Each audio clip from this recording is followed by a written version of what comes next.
एक बच्चे को आम का पेड़ बहुत पसंद था। जब भी उसे फुर्सत मिलती वो उस पेड़ के पास पहुंच जाता, पेड़ के ऊपर चढ़ता, आम खाता, खेलता और थक जाने पर उसी की छाया में सो जाता। बच्चे और आम के पेड़ के बीच एक अनोखा रिश्ता बन गया। बच्चा जैसे जैसे बड़ा होता गया वैसे वैसे उसने पेड़ के पास आना कम कर दिया। कुछ समय बाद तो आना बिल्कुल ही बंद हो गया।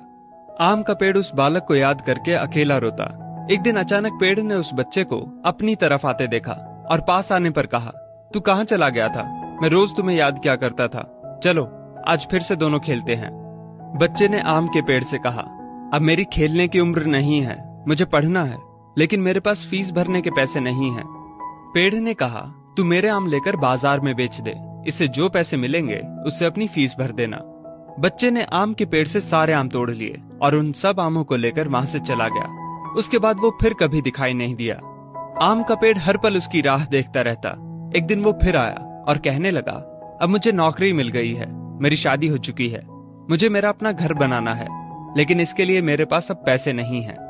आम के पेड़ ने कहा, तू मेरी सभी डालियों को काट कर ले जा, उससे अपना घर बना ले। उस जवान लड़के ने पेड़ की सभी डालियां काट ली और लेकर चला गया।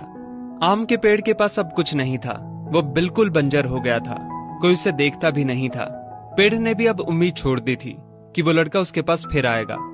फिर एक दिन अचानक वहां एक बूढ़ा आदमी आया। उसने आम के पेड़ से कहा, शायद आपने मुझे पहचाना नहीं, मैं वही बालक हूँ जो बार बार आपके पास आता था और आप हमेशा अपने टुकड़े काट कर मेरी मदद करते थे।